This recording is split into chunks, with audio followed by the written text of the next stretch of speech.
Hello guys, aircraft maintenance engineering series का ये third part है और इस पार्ट के अंदर आपको उस क्वेश्चन का आंसर मिलने वाला है जो कि इस फील्ड को चूज़ करने से पहले हर किसी के माइंड में होता है। वो है स्कोप, सैलरीज, प्लेसमेंट्स, पैकेज। इन सब क्वेश्चन का आंसर आपको इस वीडियो के अंदर मिलने वाला है कि फ्यूचर कैसा है एयरक्राफ्ट मेंटेनेंस इंजीनियरिंग का या एविएशन का।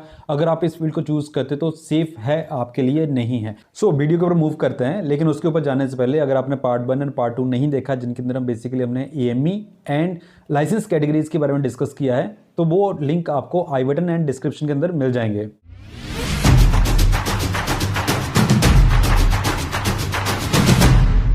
अभी सर आप बीच में डिमांड का बात कर रहे थे, तो वैसे हमारी वीडियोस के ऊपर या इंटरनेट के ऊपर देखें तो बहुत ऐसे कमेंट्स होते हैं कि इस कोर्स को चूज़ मत करो और ये बहुत सारी चीज़ें होती हैं।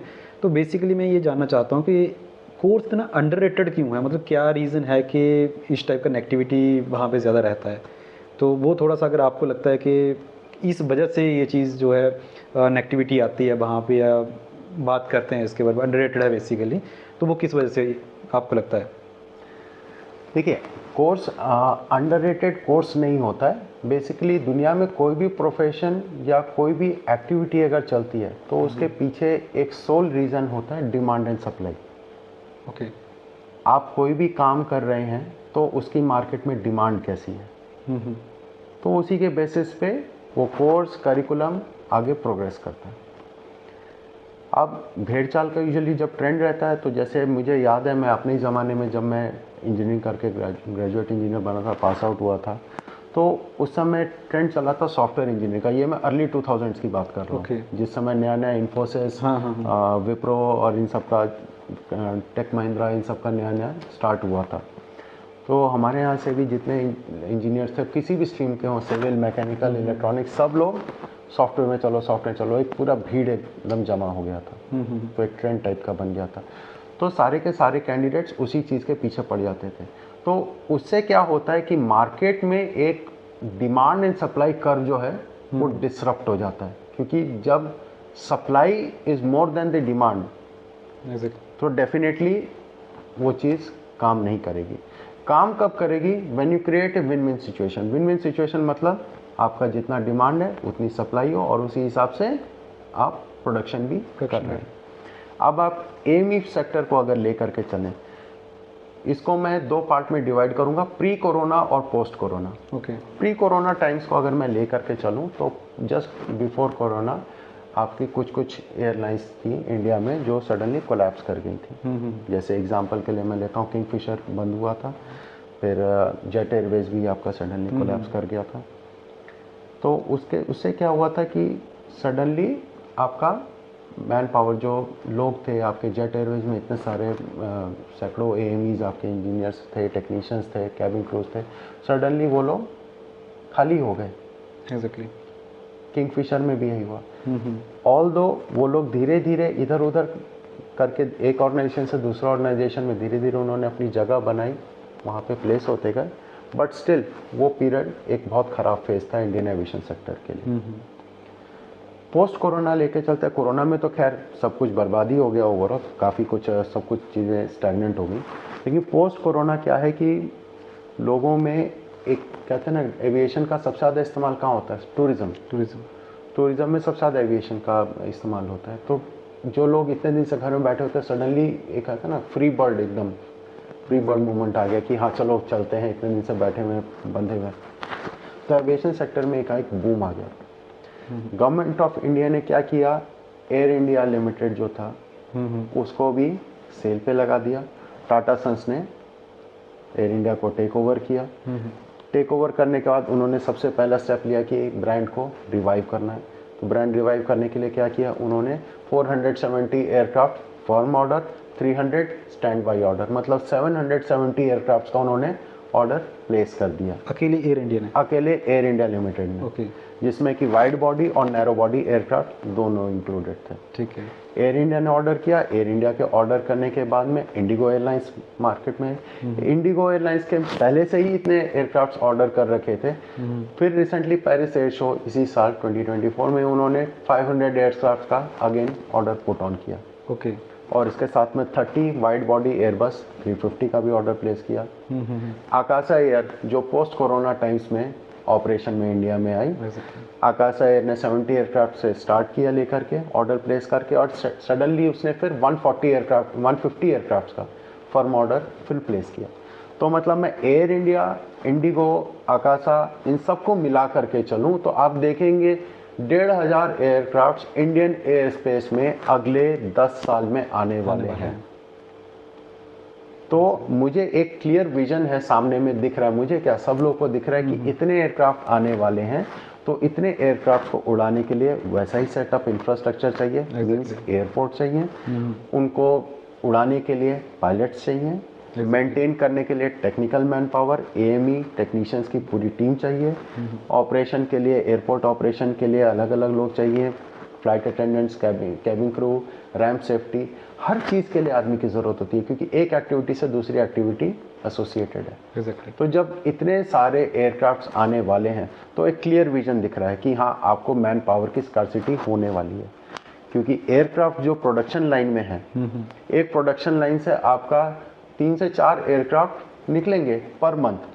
अगर आपके 1500 एयरक्राफ्ट 1500 एयरक्राफ्ट आपने ऑर्डर कर रखे हैं, आप मान के चलो 10 ईयर्स तो आपका मार्केट बिल्कुल स्टेबल है, 10 साल तो आपका मार्केट कहीं नहीं जाने वाला, आपका डिमांड सप्लाई यहाँ पे पूरी कर्व जो है पूरा मेंटेन्ड है।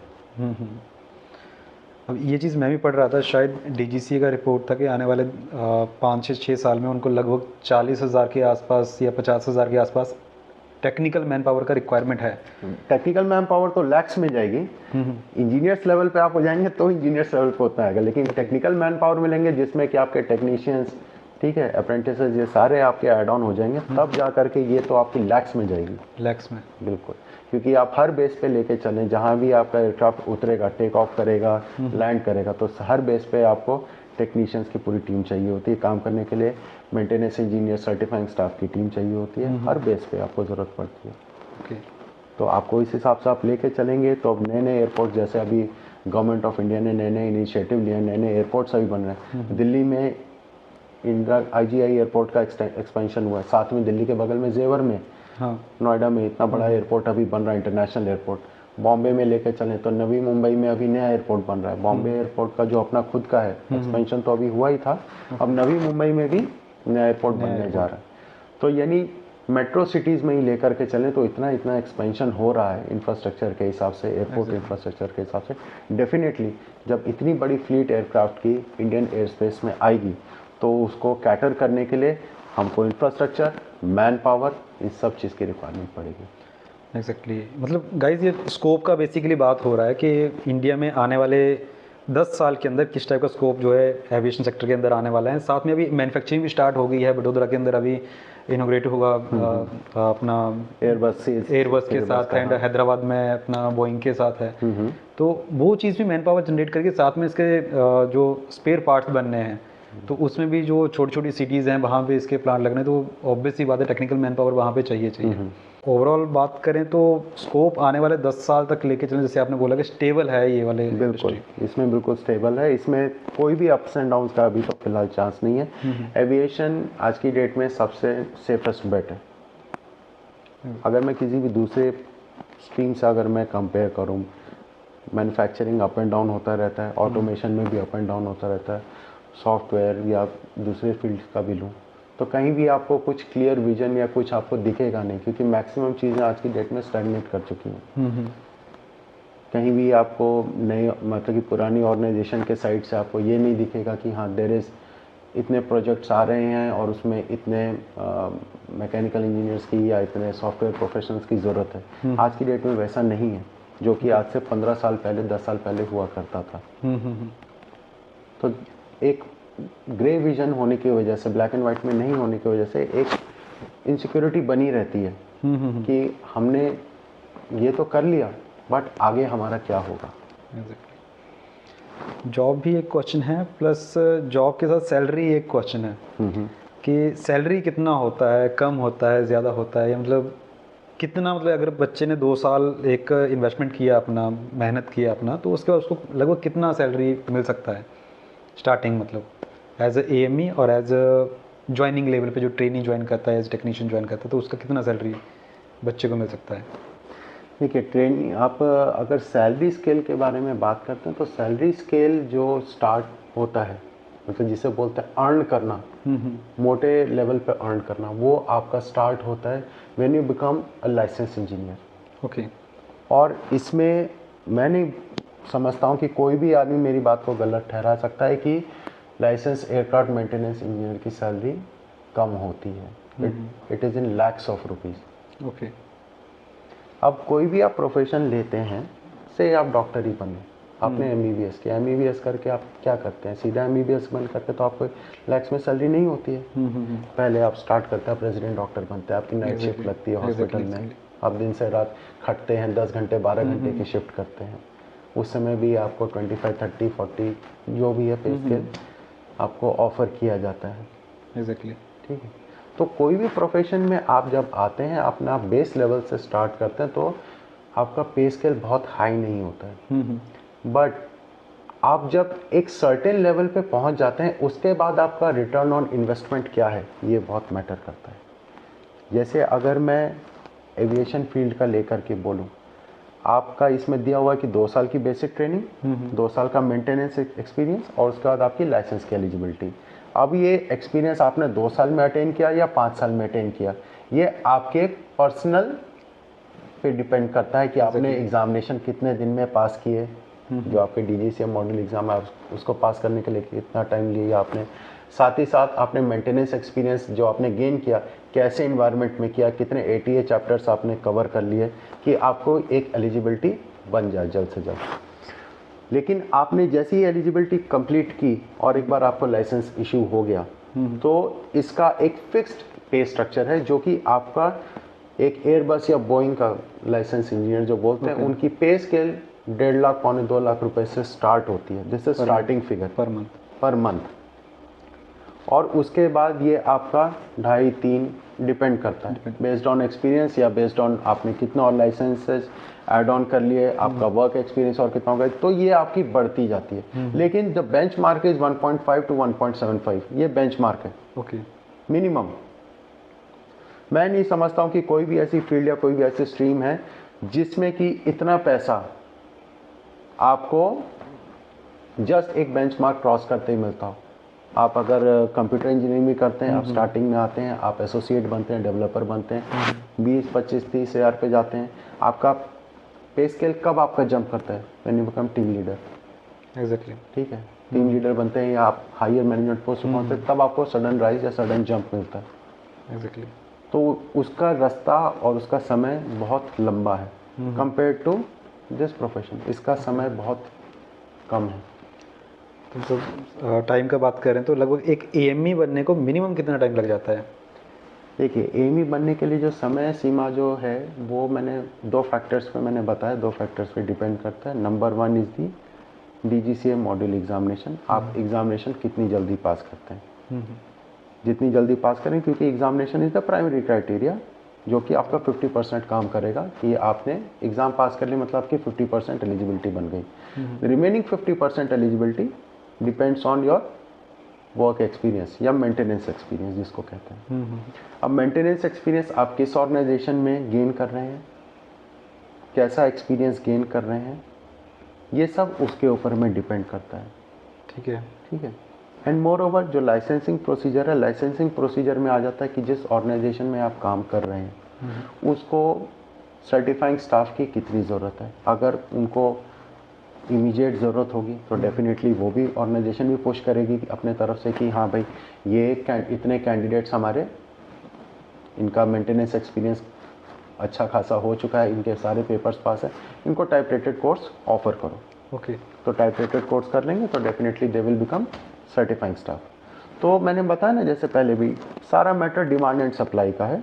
आप किस ऑर्गेनाइजेशन में काम कर रहे हैं, इन्वायरमेंट कैसा है, डिमांड सप्लाई कैसी है वहाँ पे, अगर रहेगी तो डेफिनेटली आपका काम फास्ट होगा। एग्जैक्टली।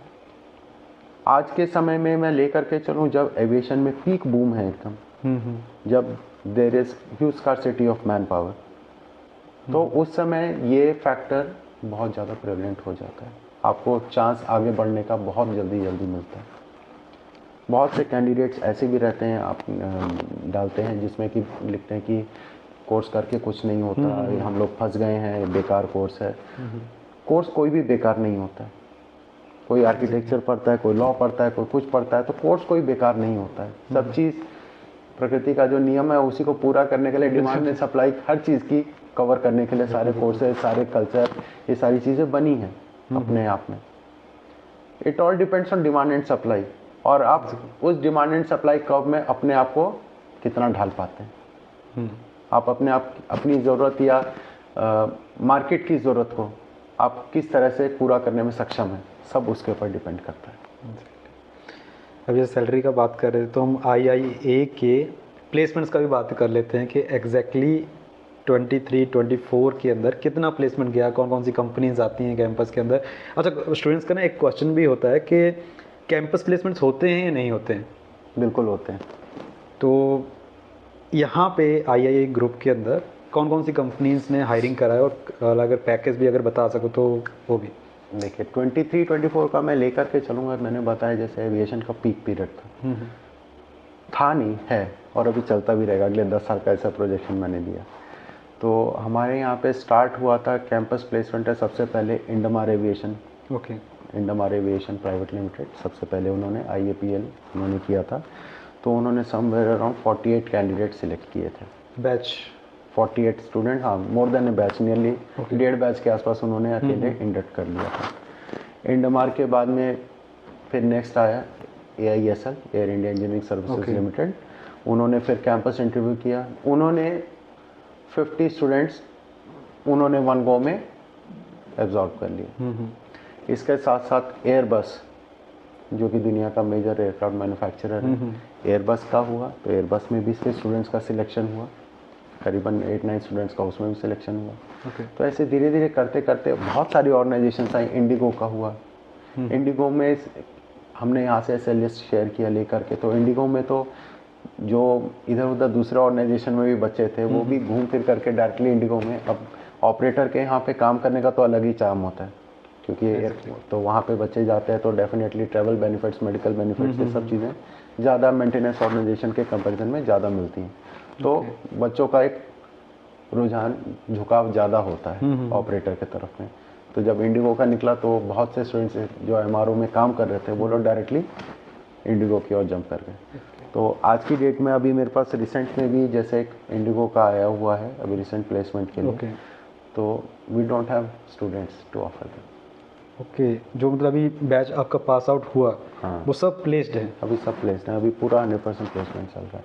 जो बहुत से बच्चे के जो कम लॉट होगा, जो बचे हुए होंगे, definitely we are willing to help them out. ऐसा नहीं है कि हमने उनको किसी को मना किया है कि नहीं, क्योंकि हमारे यहाँ प्लेसमेंट ये सब अपॉर्चुनिटीज़ आती रहती हैं। So if anyone is left out, जिनका प्लेसमेंट नहीं हुआ है, तो definitely we are willing to help them out. वो डेफिनेटली हमको भेजें, अपना रिज्यूम शेयर करें या अपना जो भी अपडेट है बताएं, डेफिनेटली विल हेल्प देम। हमारे पास हैं अभी भी अपॉर्चुनिटीज़ काफ़ी सारी। ओके, तो बोलने का मतलब कि किसी भी ऑर्गेनाइजेशन के अंदर कंपनी भी मैटर करती है। तो जो नाम आपने बोले, इंडमार हो गया, एयरबस आपने कहा, इंडिगो कहा, तो इनमें अगर बच्चे का डायरेक्ट रिक्रूटमेंट हो रहा है, वो भी 2 साल के बाद, चाहे वो ट्रेनी AME जा रहा है या ट्रेनी टेक्नीशियन जा रहा है, लेकिन एक होता है ना स्टार्टिंग एंट्री हो गया इंडस्ट्री के अंदर और एक अच्छे कंपनी के अंदर हो गया, तो टैग जो स्टार्टिंग में लग जाता है तो ऑब्वियस सी बात है आगे फिर वो उसको चढ़ने में आसानी हो जाती है। जंप स्टार्ट इसको बोलते हैं, jump start, exactly, perfect jump start. तो इसमें क्या है, जैसे जिन बच्चों का पेपर्स सारे के सारे DGCA के क्लियर थे, तो जब एयर इंडिया इंजीनियरिंग सर्विसेज का हुआ था कैंपस इंटरव्यू, तो उन्होंने 40-45,000 उन लोगों को ऑफ़र किया था स्टार्टिंग। ओके, ठीक है, और उन्होंने कहा कि आप 6 महीने 1 साल का एक्सपीरियंस लो, उसके बाद में आपको टाइप कोर्स का ऑफ़र किया जाएगा। टाइप कोर्स ऑफ़र मतलब कि डायरेक्टली उसके बाद 6 महीने एक साल बाद आपकी सैलरी 1.5 से 2 लाख रुपए पर मंथ। टाइप कोर्स के बाद? टाइप कोर्स के बाद सीधा, क्योंकि आप सर्टिफाइंग स्टाफ बन जाएंगे। सर्टिफाइंग स्टाफ का पे स्केल ही वहीं से स्टार्ट होता है। तो मेन गेम सर आपके एक पेपर्स का है? पेपर्स का है। अब जिसके पेपर, यही एक स्ट्रीम है जिसमें अगर आपके पेपर नहीं भी निकले हैं तो भी आपको प्लेसमेंट मिलता है। अब जिनके कम पेपर्स निकले थे तो एयर इंडिया ने उनको ट्रेनिंग टेक्नीशियन के रूप में ज्वाइन करवाया। ठीक है। तो ट्रेनी टेक में भी जा रहे हैं तो उनको 15 to 25,000 का मिला। लेकिन ये बेनिफिट जो है, अगर मैं किसी दूसरी इंजीनियरिंग ट्रेड या किसी दूसरे स्ट्रीम में मैं बात करूं, आपकी अगर हाथ में डिग्री नहीं है तो क्या आपको नौकरी मिलेगी? नहीं मिलेगी, क्योंकि आपके हाथ में डिग्री नहीं है। यहाँ पे क्या है कि अगर आपने मेंटेनेंस एक्सपीरियंस भी आपने गेन कर लिया या आपने बेसिक ट्रेनिंग भी आपने कंप्लीट कर ली, उसके बेसिस पे भी आप जा कर के फील्ड में नौकरी पा सकते हैं। सो गाइस, ये था पार्ट 3 एयरक्राफ्ट मेंटेनेंस इंजीनियरिंग की सैलरीज, प्लेसमेंट्स एंड स्कोप के ऊपर। आई होप वीडियो आपके लिए हेल्पफुल रहा होगा। अगर हेल्पफुल लगा हुई वीडियो तो शेयर जरूर कीजिएगा, वीडियो को पसंद आए तो लाइक कीजिएगा। एंड अगर आपके पास क्वेश्चन हो तो कमेंट बॉक्स के अंदर मेंशन कर सकते हैं, या फिर डिस्क्रिप्शन के अंदर आपको कॉन्टैक्ट फॉर्म मिल जाएगा, उसके थ्रू भी आप हमारे साथ कॉन्टैक्ट कर सकते हैं। सो मैं मिलता हूँ आप लोगों के साथ नेक्स्ट वीडियो के अंदर। टिल देन, जय हिंद।